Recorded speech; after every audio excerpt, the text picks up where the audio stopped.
And then now, a couple minutes.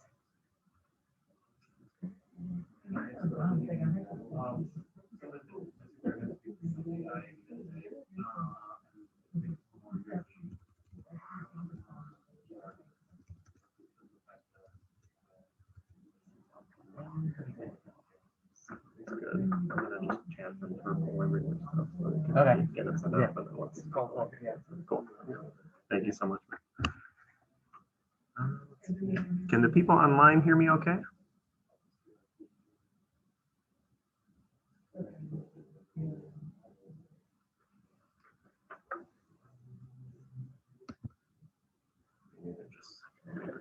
Yes, we can.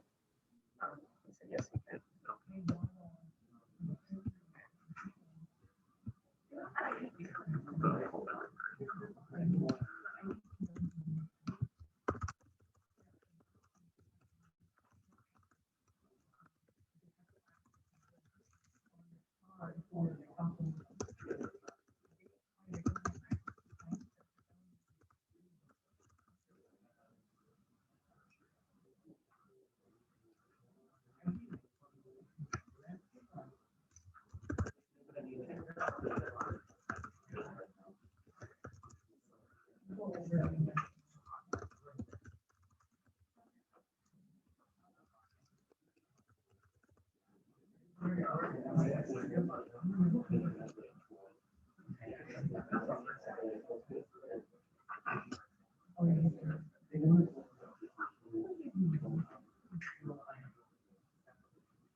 Sorry, still loud. All right.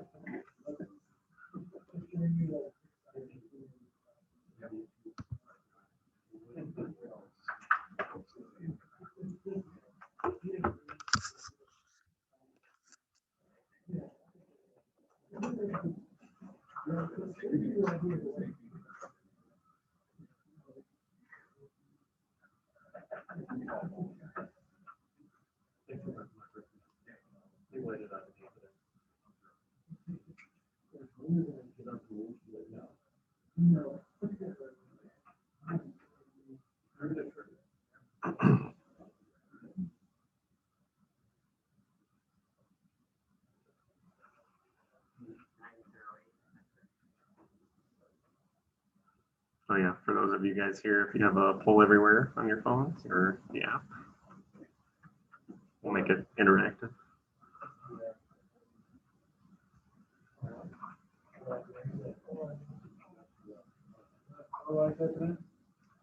Just for the ID, it's Christopher K 908.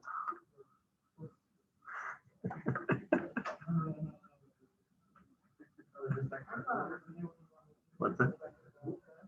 Oh no, it's we're gonna make it a thing here. So.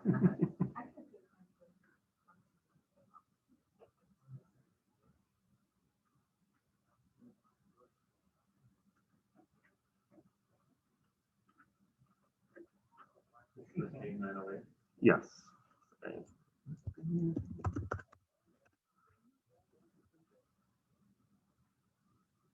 If that's any more helpful. Yeah, no problem.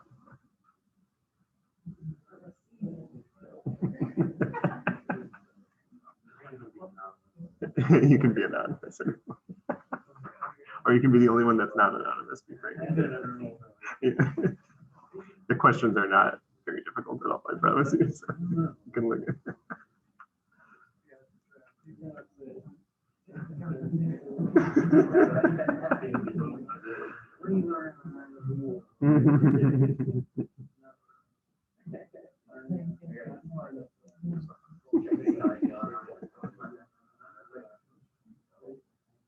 Okay.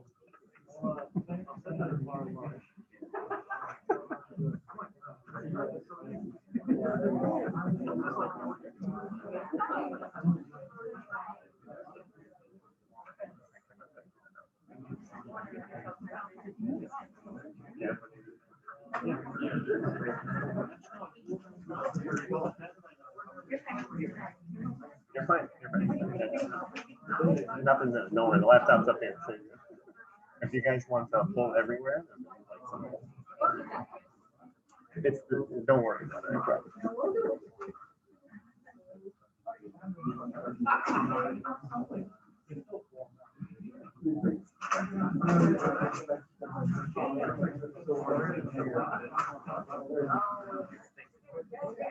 I know, right?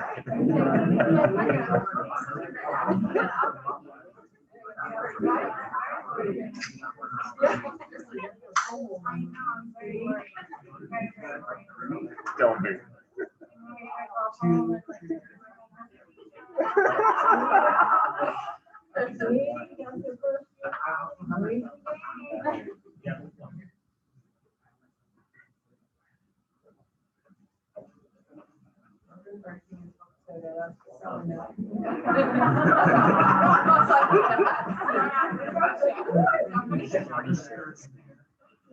I think so.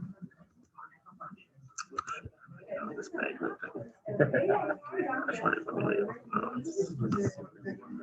I know that. Was I not sharing the screen this whole thing? No. And then whatever's on the screen now will show up. They can see. Okay. Once you start your slide, it'll It'll show up. Okay. Sounds good. Thank you, man. I appreciate it.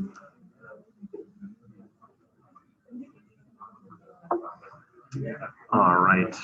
Just again, a reminder to those virtually, you can join poll everywhere with this ID here, and you should be able to see it on the questions during the presentation as well.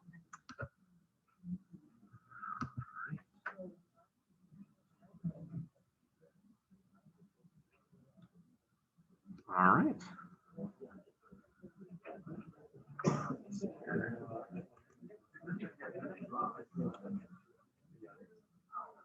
Just trying to do it without presenter mode. I don't think I need it. So.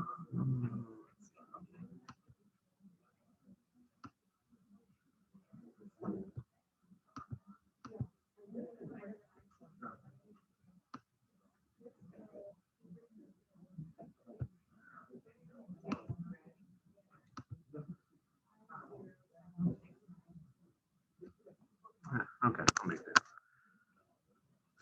All right. So today I'm going to be presenting on the IDSA Community Acquired Pneumonia Guidelines. I'd like to thank Dr. Pinto for his help in putting the presentation together and mentorship. And without further ado, let's get going. So just to give a little bit of background, why did they come up with these publications to begin with? So the last set of guidelines had come out in 2007, and so it had been over a decade since then. The current ones that we're going to be talking about today were published in 2019. And so they said that the reasons that it needed an update were that there were a number of changes internally within the IDSA governing their guideline development, and so that was one thing that prompted them to develop this. And then the second was that there was new clinical data. So obviously you can imagine that within a decade, there's a lot of new data that they can change their recommendations on, although we'll be surprised by the end of this just how little data there might be when it comes to this topic.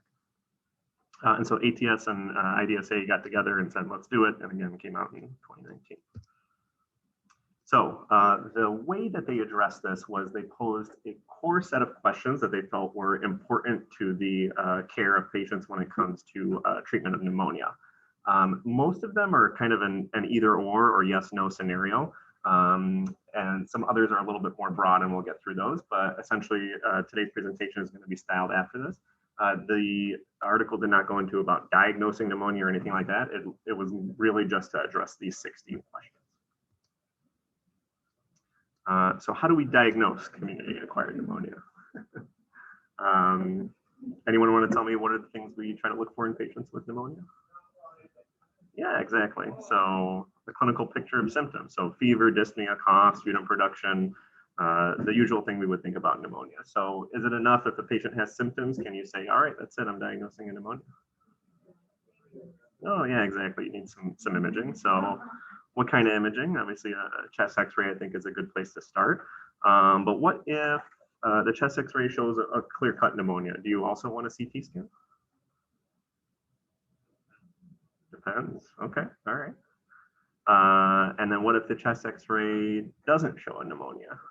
Are we done there, or are we going to proceed to a CT scan then at that point? Depends. Okay. It's a hint of things to come. So, all right. So if you see it on chest X-ray, it's usually about good enough.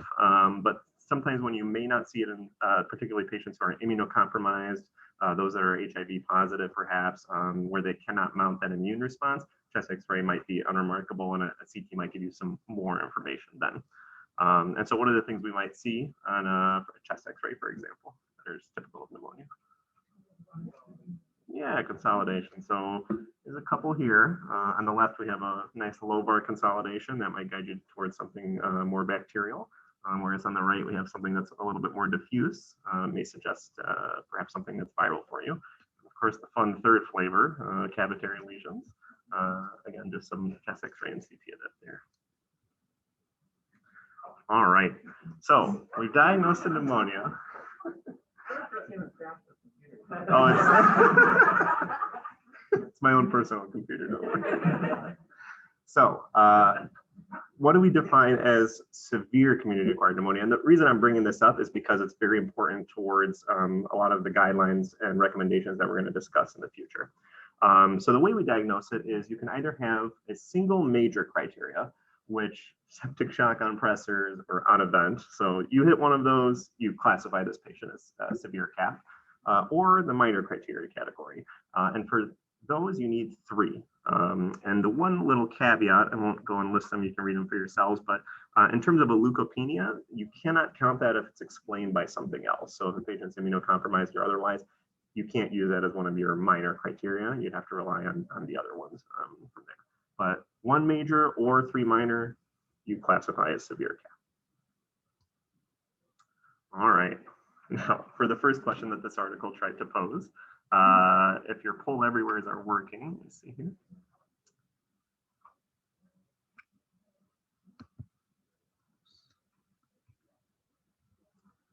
That is unfortunate. Does it seem to be working for you guys, or?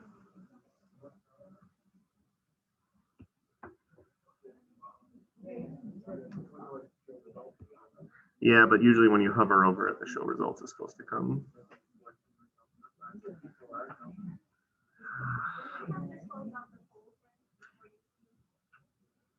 You do. The problem is that I'm presenter mode. Like it was working last night for me here. Let's see. Hold on. Well, that's a bummer. This whole thing was designed around that. So just give me a moment, guys. Let me see what I can do here.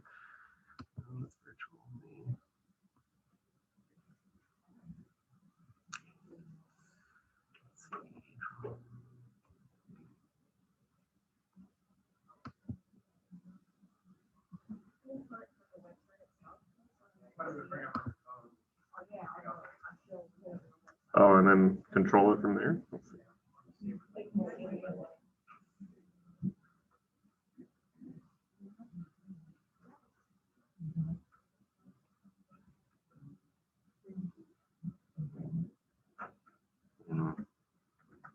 So I can participate in the poll, but I just don't see.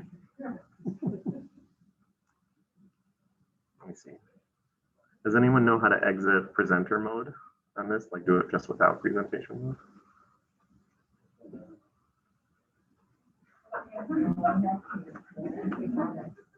Sorry, I should know this.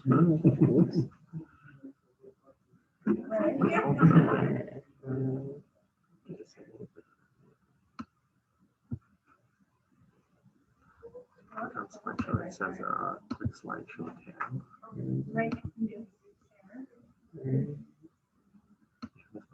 So if you hover over this, there we go.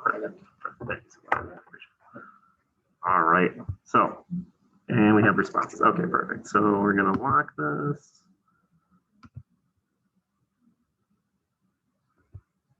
All right, we're good.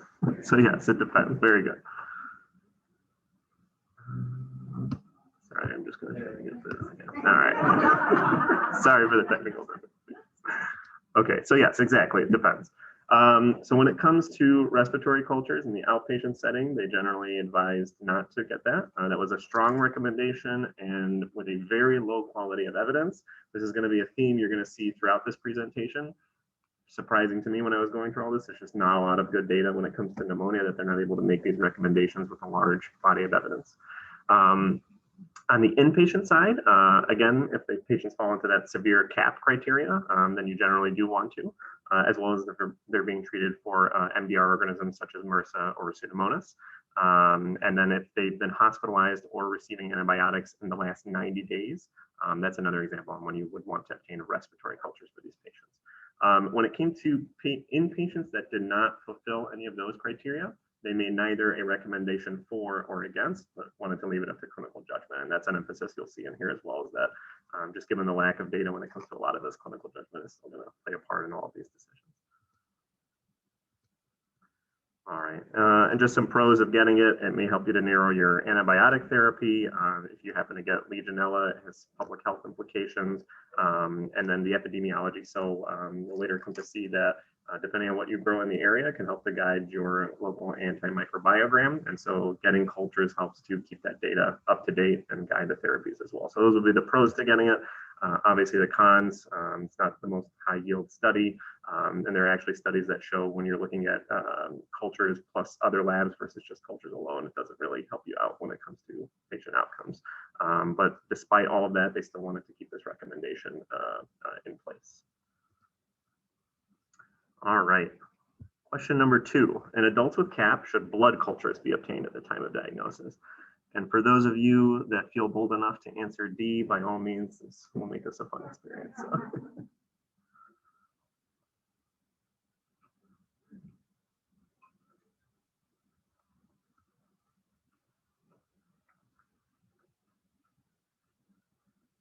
All right, looks like we got about 15 or so responses.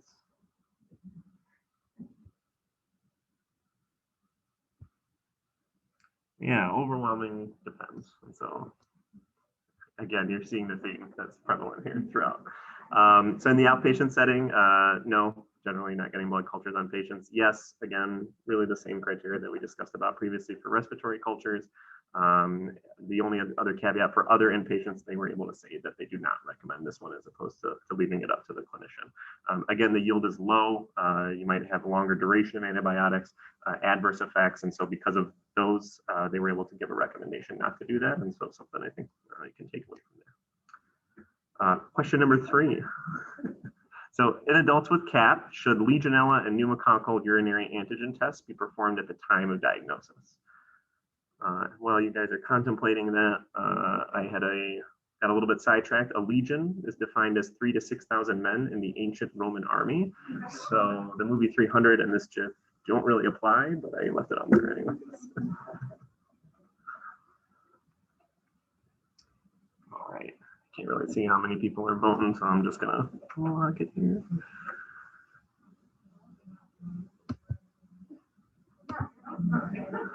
This is Sparta. All right, whoever voted for that one, I like it. So yeah, we got a little bit of mixed here. So yes, no, and depends. So again, this is a little bit situational, but for our urine pneumococcal antigens, generally we're not performing it, again, unless the patient falls into that severe CAP category. So when it comes to Legionella, they're not doing that one, but except for patients who fall into CAP, but the other 2 situations are if you have a local Legionella outbreak or if the patient has any travel history or exposure to contacts of travel. That's an example of when you would want to obtain that one. So this one's maybe a little bit different for me. I try to think usually I probably get it only in my sicker patients, but just something to be aware of for you. All right, so question number 4. In adults with CAP, should a respiratory sample be tested for influenza virus at the time of diagnosis?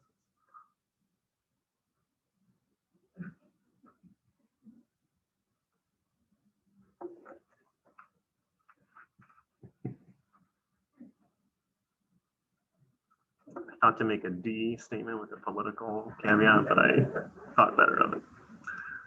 All right. All right. depends. I won't lock them. You guys can feel free to change them around as well. But yeah, so a little bit over. Yes, no, and it depends. So. All right. So again, this is kind of a depends answer. If it's circulating in the community, if it's that time of the year, if that season is prominent in your area, you probably want to get a swap for it. If it's not, then it could be considered. This was based off of a moderate quality of evidence. That's a little bit different than kind of the previous recommendations we talked about so far. So again, clinician judgment, an important factor when it comes to these things. All right, so pop quiz. Based on this, can anyone tell me what the next question is going to be about?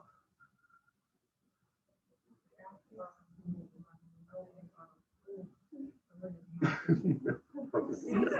thought you guys were going to get it. This is going to be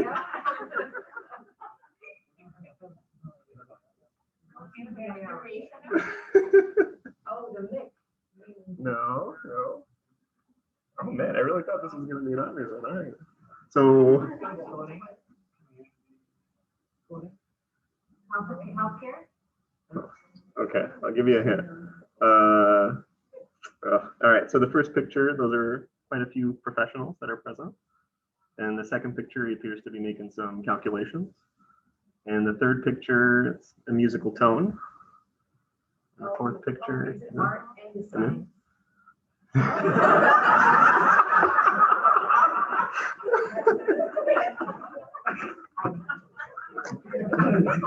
Oh man.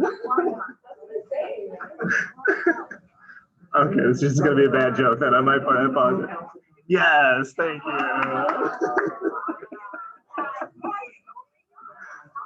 Yes.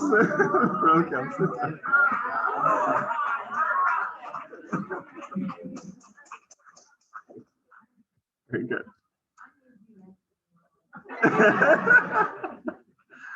All right, so in adults with CAP, should a serum procal plus clinical judgment versus clinical judgment alone be used to withhold the initiation of antibiotic treatment?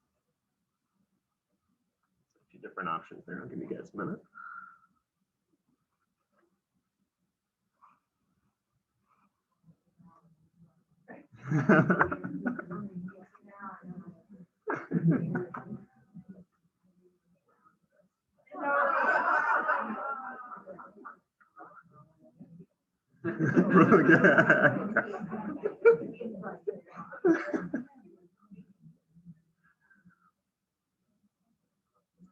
All right, so about 16 people here.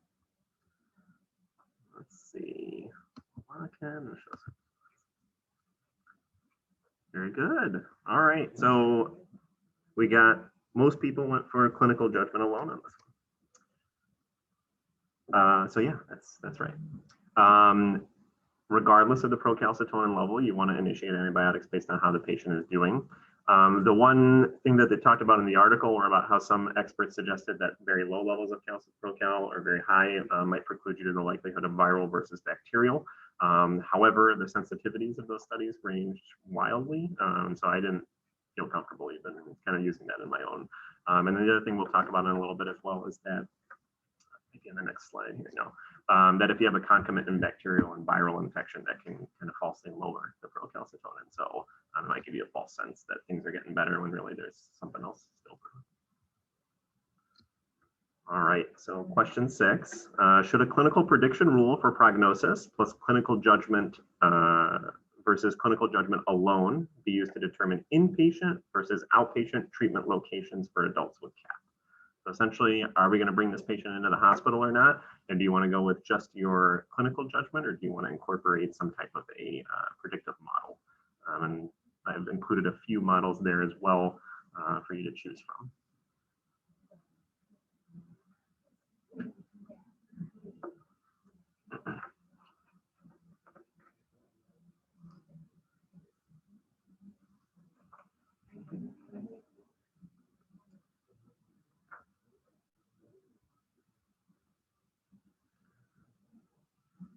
All right, I think that's about everyone, it looks like. Oh, all right, so pretty nice even split there. So the IDSA recommends the Pneumonia Severity Index. Yeah, so this was one I wasn't as familiar with. I think probably at least going through training, the Curb 65 was the one the ED most referenced to me. It's the one I think that's easier for us to come up with in our heads as well. But a few differences between this. So the PSI was actually better at identifying portions of populations that were lower risk and did not need to come into the hospital. So the Curb 65 probably catches more people than it needs to, whereas the PSI is better saying, hey, you can go home and be managed with this one. And surprisingly, I would think, okay, maybe they lose some people or the mortality benefit wouldn't be there as well for the PSI, but it actually had a better predictor of mortality as well. And you can actually calculate it. It's the next slide here, it takes a little bit more data points, but you actually don't need as many labs and things like that on the patients that you're able to do it if you know how to proceed. So on the left, you essentially, if it's a male, their age is the baseline number of points that you start with. If it's a female, you take their age and you subtract 10. And then going through these categories, you'll add points if those are present in the patient. And on the right, you kind of just see it broken down. It's the same point system on the top. They're just subdividing it into categories in a little bit different way. And then on the lower right here, you can see where their mortality falls depending on how many points they score. And so patients that are under 70 points, very low mortality, you can safely consider, hey, they can just go to the outpatient setting and be managed there. Anybody in the 70 to 90 point category, that's kind of that gray area. I mean, we're talking about like 2 or 300 patients, 2 or 3 patients out of 100 mortality. And so you wouldn't be wrong necessarily to say, hey, let's bring them in and watch them. And then once you're above 90, this thing skyrockets. And so really you want to bring those patients in to be admitted. And so now the question, you've decided to admit this patient, but now the question is where? And so question number 7 here is, should you use a clinical judgment model alone? Oh, I'm sorry. Versus a combined clinical judgment plus a prediction rule to decide whether the patient should go to a GPU versus the ICU.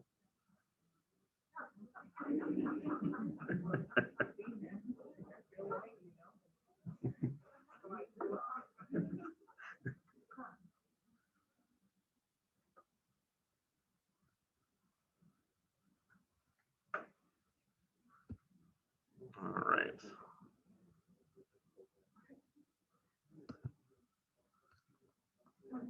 I love it. I love it, guys. All right. So you guessed it. You should probably use some kind of a prediction model. But this was one, I actually read the funniest quote out of the whole article. This is literally word for word from the IDSA guidelines. We recommend direct admission to an ICU for patients with hypotension on pressors or respiratory failure requiring mechanical ventilation. Strong recommendation, yet a low quality of evidence. And so just something of note, the PSI and the Curve 65, these are models not designed to tell you where to send the patients. And so something to keep in mind when we're using those calculators. The one thing they did note was that those severe cap guidelines that we were talking about earlier, if you use all of them, both the major and the minor, it's 84% sensitive and 78 specificity in terms of predicting whether the patient would end up in an ICU or not, which was hilarious to me because those major criteria, again, they're so obvious, all of those patients are going to the ICU. So they also looked at it, if you threw those out and just use the minor criteria, you lose a little bit when it comes to that. And so, again, I think clinical judgment plays an important role when it comes to these patients. All right, question number 8. In the outpatient setting, which antibiotics are recommended for the empiric treatment of CAP? I did not come up with a poll for this one because I felt that the answers would be all over the place. And so I just will dive right into it. Patients who are healthy, otherwise no comorbidities, you can get away with monotherapy, either amoxicillin, doxy, or a macrolide. However, if patients do have comorbidities, specifically the ones listed there, which I feel is a large portion of our patient population, then you should consider combination therapy with augmentin or cephalosporin plus a macrolide. And if you are going to go with the monotherapy, our trusty respiratory fluoroquinolones are there. All right, question number 9. In the inpatient setting, which antibiotic regimens are recommended for empiric treatment of CAP in adults without risk factors for MRSA and Pseudomonas? So if any of you are fans of The Simpsons, this was after Barney stopped drinking and became a prominent, productive member of society. And he actually did quite well. And for his award, he was given a lifetime supply of Duff beer. And so this is the scene immediately following. All right, so on the inpatient side, non-MDR organism risk, you want to give them a beta-lactam and either a macrolide or doxy, or again, you can get away with some monotherapy as well. All right, question number 10. In the inpatient setting, should patients with suspected aspiration pneumonia receive additional anaerobic coverage beyond the standard empiric treatment for CAP?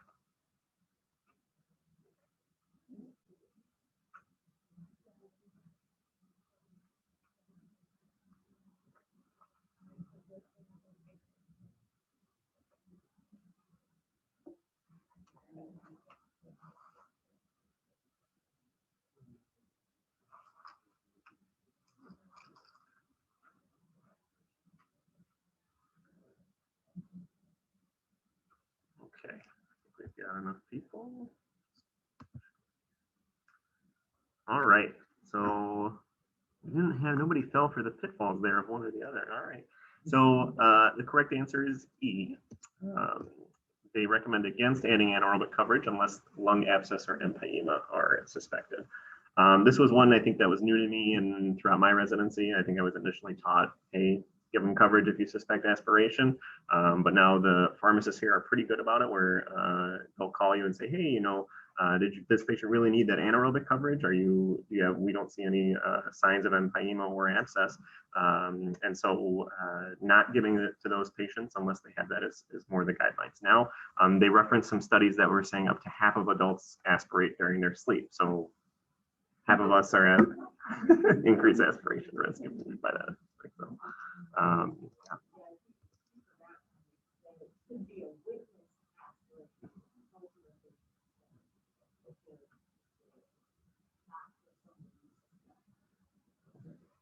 Thank you very much. All right, and I think I had the funnest time coming up with this slide. So question number 11, in the inpatient setting, should adults with CAP and risk factors for MRSA or Pseudomonas be treated with broad spectrum antibiotics instead of our standard CAP regimen? So AKA our big guns.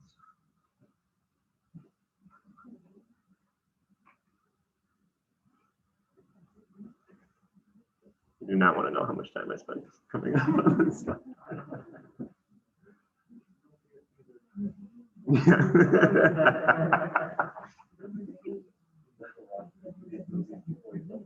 Oh yes, this is a lifetime of memes that are coming to fruition.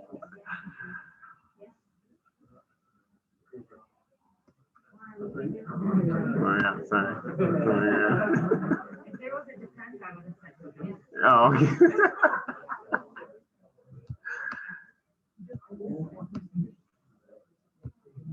All right. Oh, very even spread here. Okay. All right. Well, this will be a good one then. Yeah, everyone was distracted by it. Okay, so when it comes to treating for MRSA and Pseudomonas, our good old HCAP criteria that I think many of us first learned in medical school or even residency, take it out of your brain, just like Dumbledore and Harry Potter, and throw it away. The HCAP criteria are down here on the bottom right. I'm not sure if you guys can read it. I'm not even going to go through it because they don't recommend using it anymore. I felt like that was a big regret of theirs that they seem to a lot of remorse about putting out on their previous guidelines. And so now the language that they're using is that you should empirically cover for MRSA and Pseudomonas in adults with CAP only if it's quote unquote locally validated risk factors are present. This one had a moderate quality of evidence behind it. What does that mean? Essentially said, hey, you as the clinician, you need to know what the local data is like in terms of patients that come in for their risk factors for MRSA and Pseudomonas. And if it's prevalent in your community, if you have a high suspicion for it, those are the ones that you want to empirically cover. The reason they couldn't make such a blanket statement, obviously with the HCAP criteria before, we were over covering patients by and large.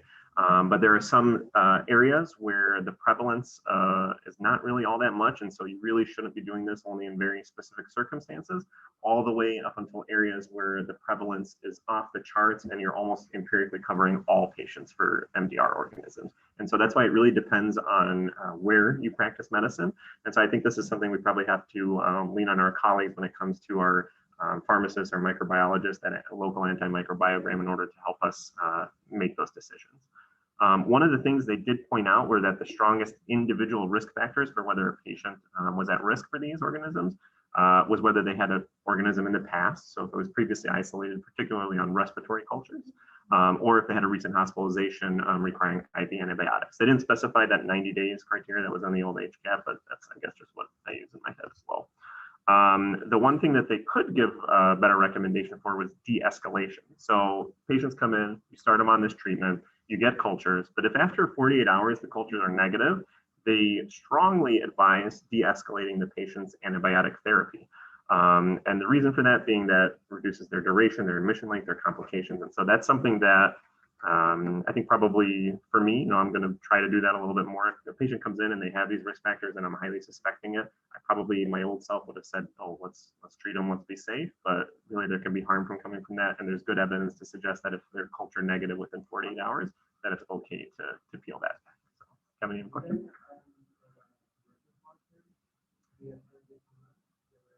Yep, I've done that in the past. Yep.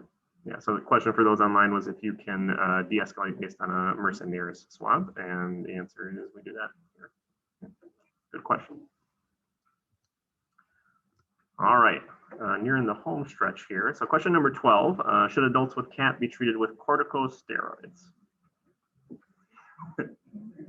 If yes, feel free to pick your preferred term.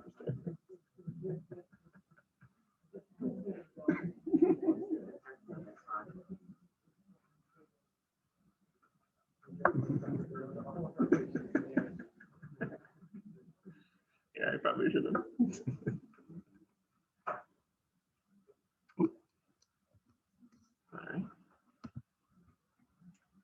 All right, so most said no, yes, and a few takers for Jim Candy and roids are like it.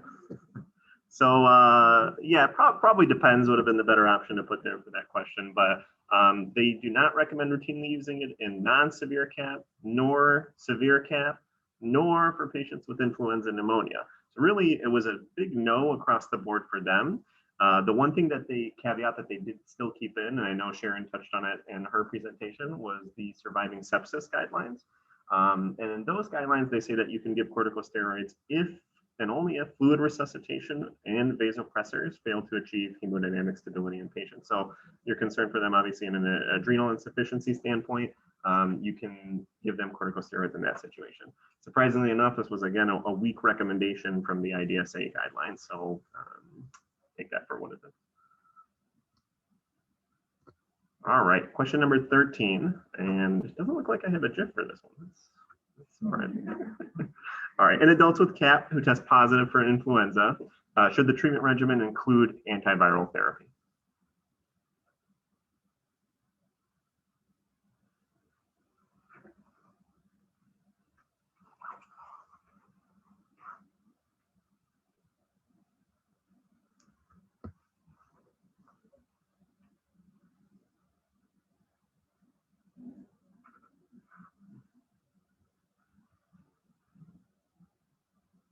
Seems to be a thought-provoking.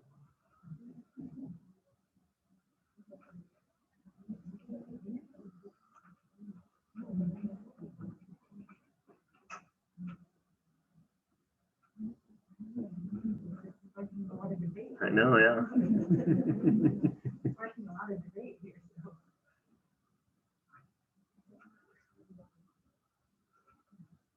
All right, I'm gonna go ahead and reveal it here. Let's see where we're at. Okay, so split between B and C here. So yeah, I think that's this was one of probably, if not the most surprising one to me. Or I'm sorry, one later on we'll come up to, but yeah, so the old way we used to learn it, or at least in med, right? If it's within 2 days, give it to them. Otherwise, you're not, what benefit are you really getting from out of it? But sometimes maybe if they're hospitalized, they're severely ill, you're going to give it to them anyways, give them what chance you can. But the IDSA guidelines, so they actually recommend giving it to both inpatient and outpatients, regardless of the symptom duration. So that was something that I took away from this. They did reference some studies that showed there could be benefit up to 4 to 5 days after symptoms began. So even that old 48 hours mantra that we learned about, there are studies that kind of went against that. But the big thing they discussed was that there were observational studies on the inpatient side that showed a reduction in mortality. So I think especially on the inpatient side, I think that gives us more ammunition, regardless of the onset of their symptoms, to start them on antiviral therapy. And again, this one had a moderate quality of evidence. Those always jumped out to me in this article because they were few and far in between.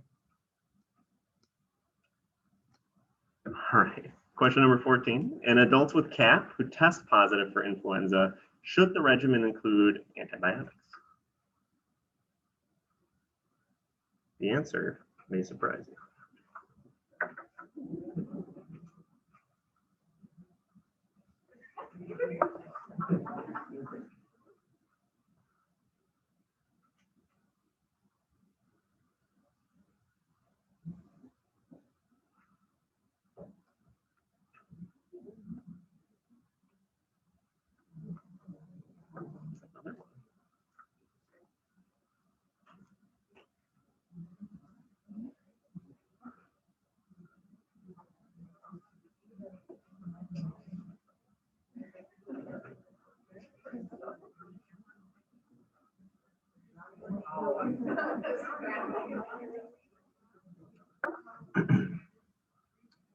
All right, let's see where we're at.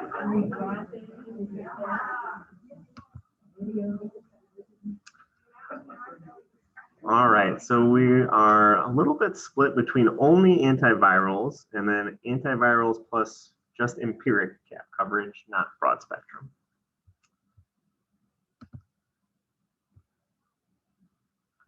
All right, so I think this was the question where I was most surprised by it. So they recommend antibiotic therapy in patients with influenza, and the reasons being that up to 10% of patients who are hospitalized die from infection. So this is already something with a very high mortality rate.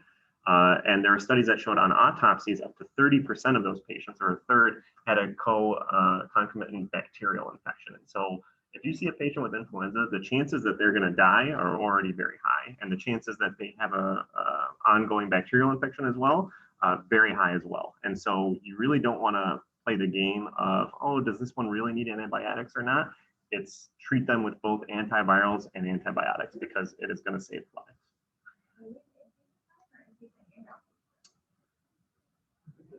I think this was just,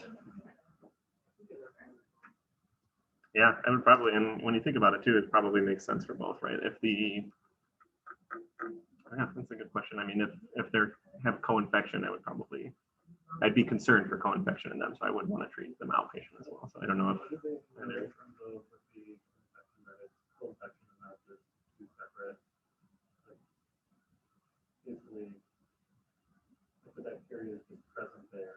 Happen to be just present on autopsy. Yeah, that's a good point. I'm not sure that they differentiated between that and the study or not. So I think probably just the main takeaway is that the mortality is just so high that, to treat.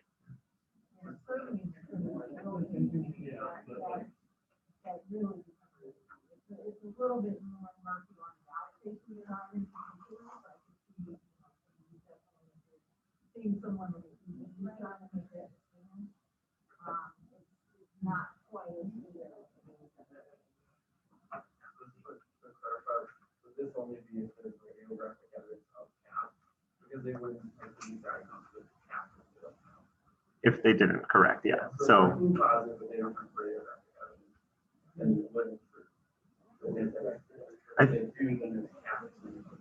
I feel as though if they're flu positive, then it's CAP. They may not mount that immune or may not show necessarily on a chest X-ray, but again, it doesn't mean they don't have a pneumonia that you're going to treat. So. Even in the absence of radiographic changes, I think if someone is an inpatient, you have to be highly suspicious that it's going to be super infectious. And so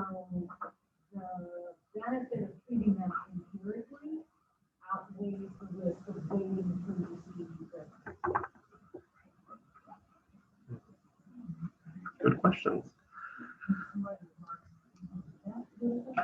Oh, let's see, where's the chat at?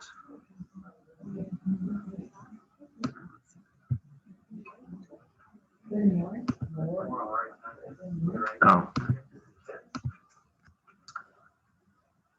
All right, so everyone with an influenza positive swab gets CAP coverage, even those with a low PSI, or is this strictly patients who require inpatient admission?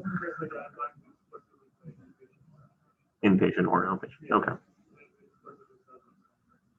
Okay, so it looks like for both inpatient and outpatient then, would be the answer to your question.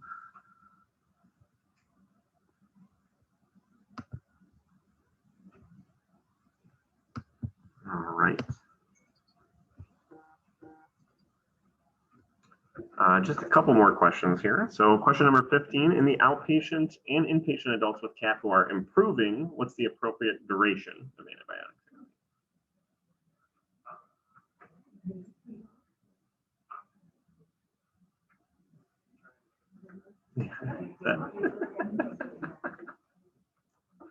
It's Dr. Cox, it's not me. He's a pretty smart guy. So. Yeah.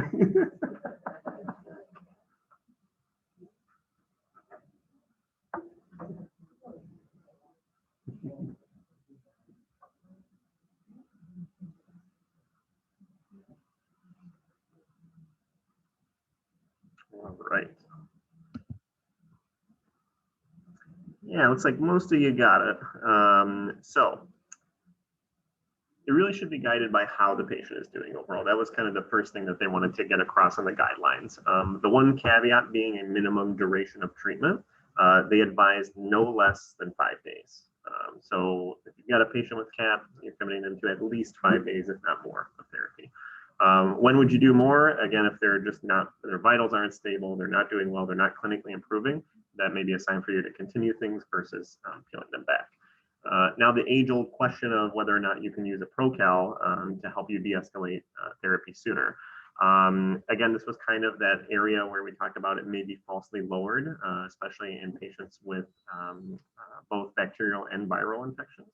And so maybe not to be fooled by that, or something to think about when going off of the Procal.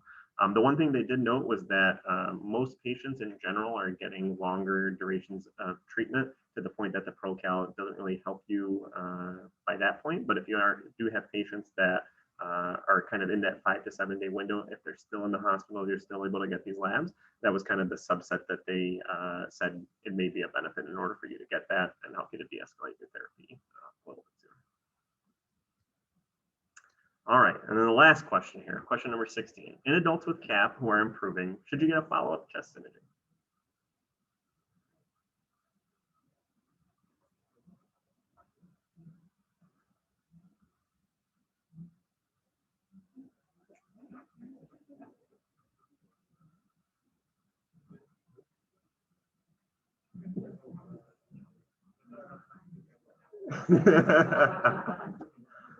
Hold that thought, say.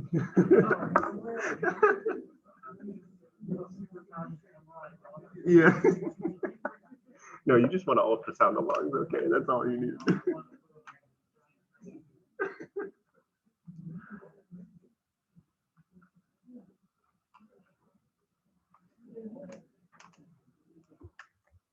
All right. Give you guys a few more seconds to lock it in. All right. Drum roll. All right. Good. Most of you got it. So the answer is no. You don't traditionally need imaging. The caveat being, especially if they're pneumonia resolved within a reasonable period of time, and the patient's otherwise doing well, no need necessarily for follow-up imaging or repeat imaging. If you are going to get one, again, kind of the chest X-ray being the first place to start out, and then depending on how the patient's doing, going from there. But Zach said no MRI, and so.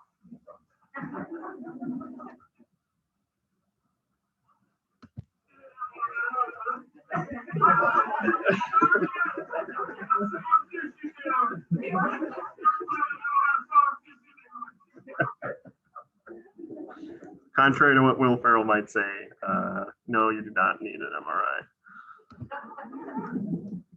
I think that scene, they were walking up to a building and an explosion had just gone off and they were lying there talking about how unrealistic explosions in movies are and walking away from them. Yeah. Oh, sorry. All right, so limitations of the study.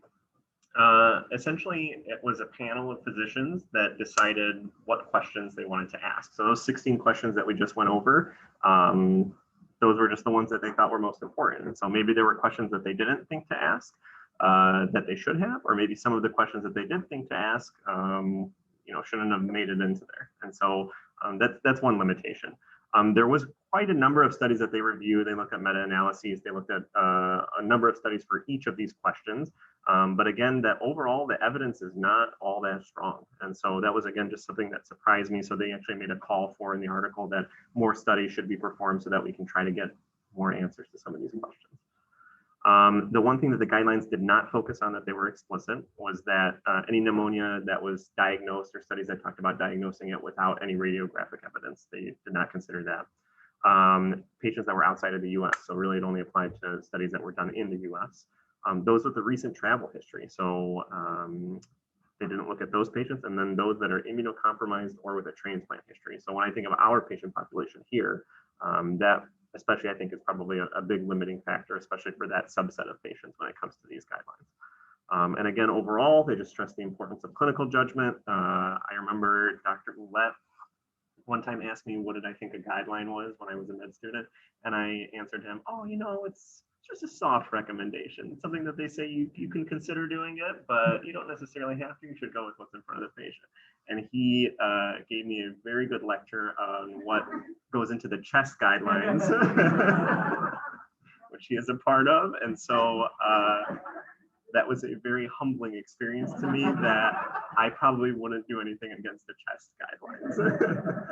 The IDSA guidelines, again, with that weaker evidence, again, with these limitations, maybe I would think otherwise for some specific situations, but again, just something to be aware of. Yeah. I want to ask you about, I want to push on one, and the pharmacist kept bringing up, and based on this, we shouldn't be testing urine Legionella for everyone, but kept bringing up that if urine Legionella was negative, that we can see doxy or is it and I was advocating to keep the doxy or azithromycin based on the urine Legionella sensitivity of 85% and including other things, not just Legionella, other things. I don't know where that came from. It was a persistent thing that happened with every single patient. So I don't know if there's a guideline or something that I was missing. It sounds like from everything that you said, CAP should be if they're inpatient, not severe CAP, and that's only the doxy. There's no real trauma condition because everyone.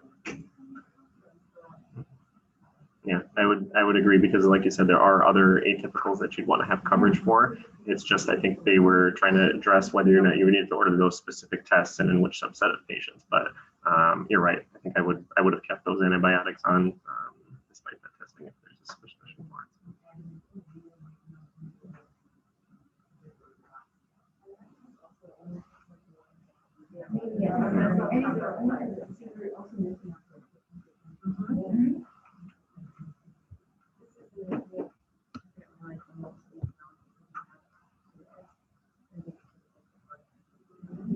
Oh, wow. Thank you. Thank you all very much.